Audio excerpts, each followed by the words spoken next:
Welcome back to my playthrough. Today we are gonna do Course 8 because it is part 8 of course. Course 8 is the Fire Ice level. People thought it was inspired by Banjo-Tooie or Galaxy. Truth is, I wanted to make a fire level but hadn't had enough ideas for a fire level, so I decided to put ice together with it because it's kinda a cool contrast and I've seen it in so many ROM hacks that I decided, hey, I wanna do something that I like for this. So this level has two musics. One for the ice side, like this to the instruments. It slowly transitions into the fire side music. I think this effect is so cool. And it was only possible because that's our money volunteers to do two versions of this song that would sound good together, and it's all just great. I love this version. The first star is up here in the volcano-ish area. I'm trying to take a shortcut here. You see, you can just... I thought you could do that, but apparently can't. Next try. Alright, I have learned my lesson, and I will definitely not make that mistake again. But that won't stop me from making other mistakes. The real shortcut was like this. Except you have to grab that and not die like this. Next try. This time I'm definitely gonna make it. Right? I just realized there's another shortcut I can take here that will probably not kill me. I can just jump onto that with a lava boost. Like that. And then I can fall off and can die even faster. Alright, it was my rule to not cut out any deaths, so that's why I've showed you all the deaths right now. But I seriously hope this time I'm gonna do it. Like, I'm not actually sure on which try I made this. This is again a post-commentary. I can't fail this again, right? Yeah, thought so. That's what I was supposed to do. And the same again here. Yes! The entire shortcut. You were supposed to go around the edge and take like 3 rotations around this. Would have been significantly faster than dying like 6 times or whatever I did. Whatever, I'd have it. Ah, that wasn't supposed to happen. You can just get over there by jumping on these platforms, but I didn't want to take them. Because that's faster. Oh, yeah, you notice, the music cut out. That is because there are 2 layers of music in Mario 64. One for like songs that play in the background, like the star catch music or small jingles. And one for the main music. But I've used both, so I can smoothly transition the music between the 2 areas. And that's why I had to remove all the star jingles. Otherwise the 100 coin star would have broken the level. And yeah, that's why it happens. This one's the slide star. Slides is really cool. I also really like this music. It's a remix made by Melty. The slide's a bit weird. It always puts you in the sliding position and it's super slippery, but it also kind of slows you down from sliding super fast, otherwise you couldn't take these turns. You see there, I just dived on the track and I went back into like sliding position. That's because of how it's programmed.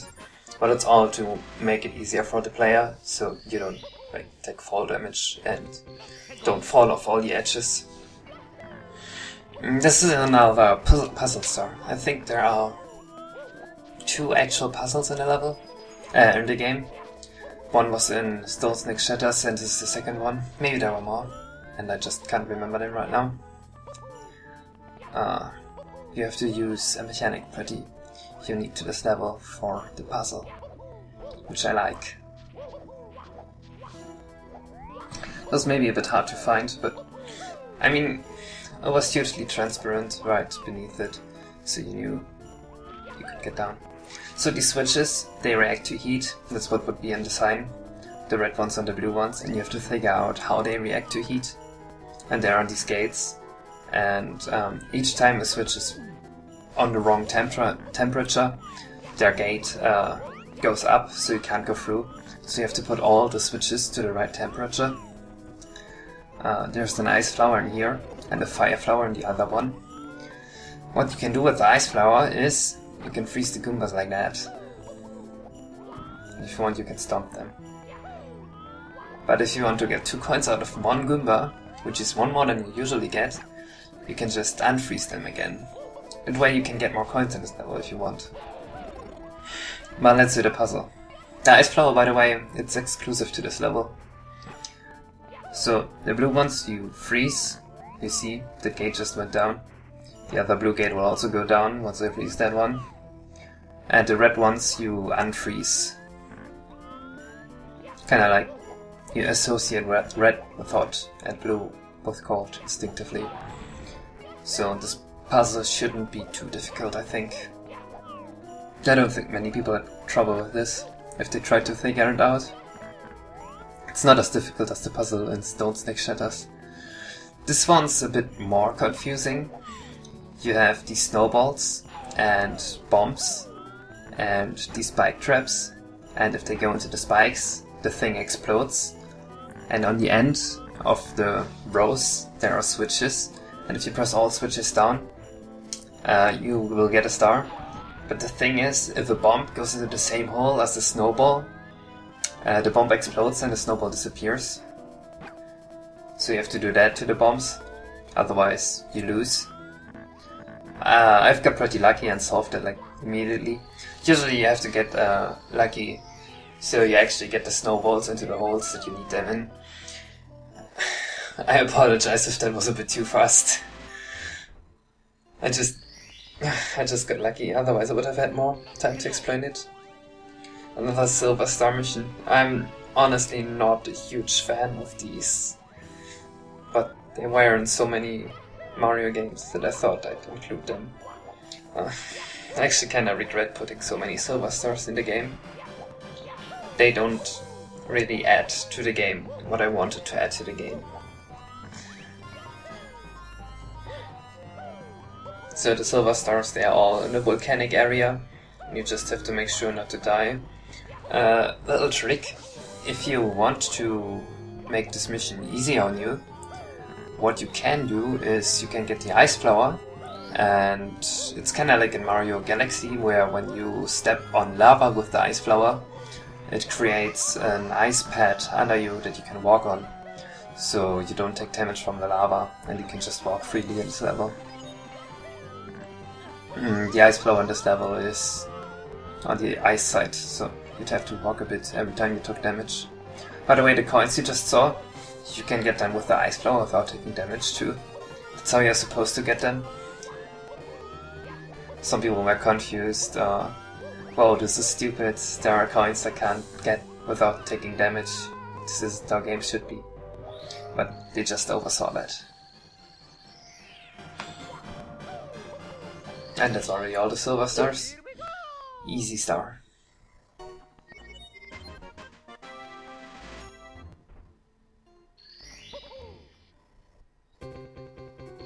Glacier Red Coins, yeah.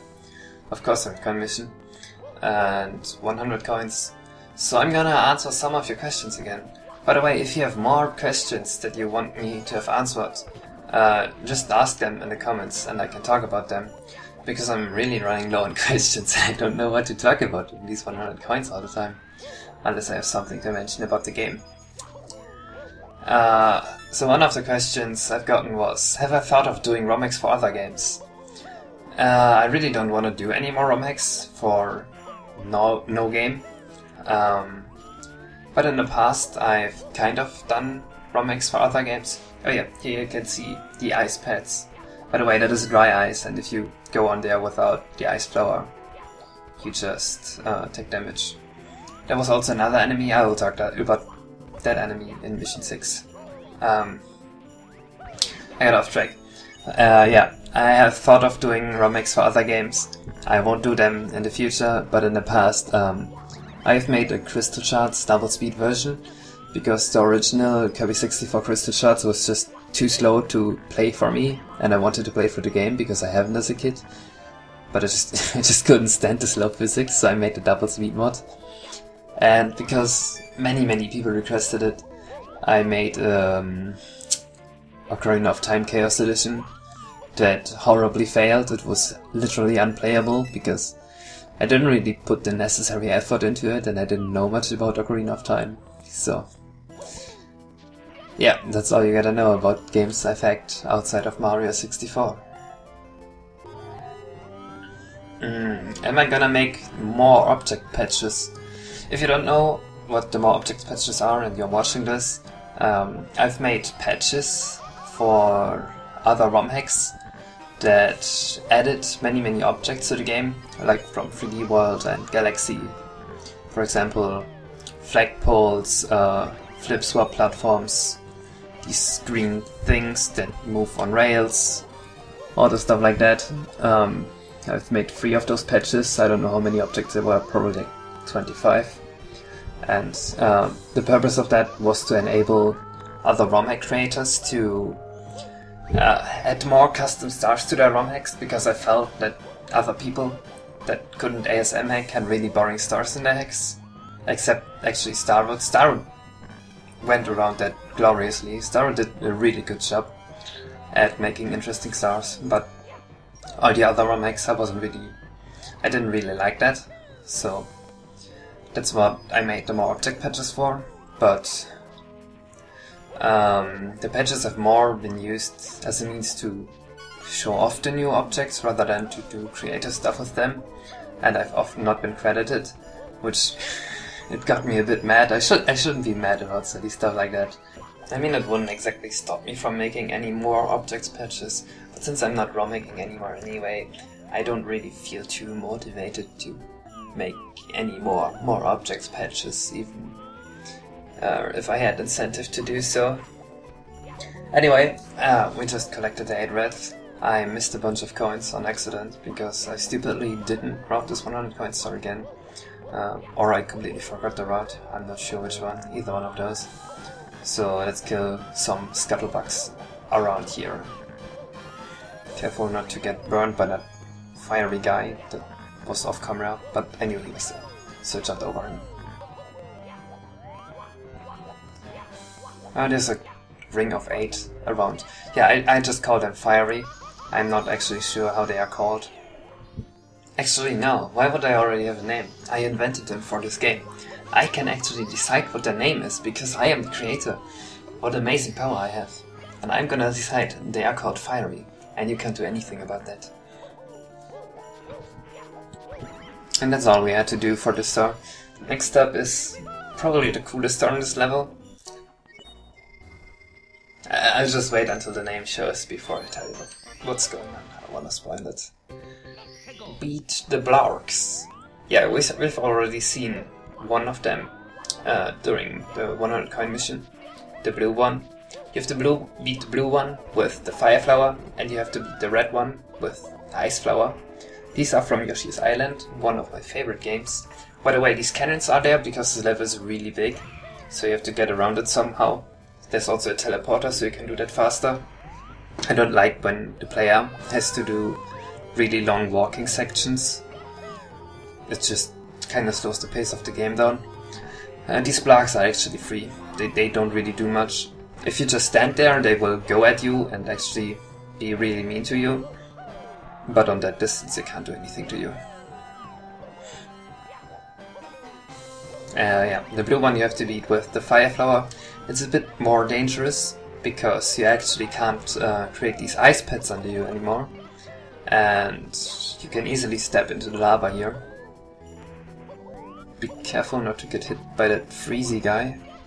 Oh yeah, the freezy guy is from Mario Kart. There's also a fiery freezy guy. It was actually Kinopio's idea to make that. We wanted to have a lot of creatures that we could mirror into a fire and an ice version. That's kind of the theme of the level. That's why you have a fire flower and an ice flower. You have the red and blue block. You have these freezy and fiery, and you have the spindrifts and the scuttlebugs. They aren't really exact opposites, but kind of. That's the entire theme of the level. Yeah, but that's all the 7 stars on this level, and I will see you guys in the next episode. Until then.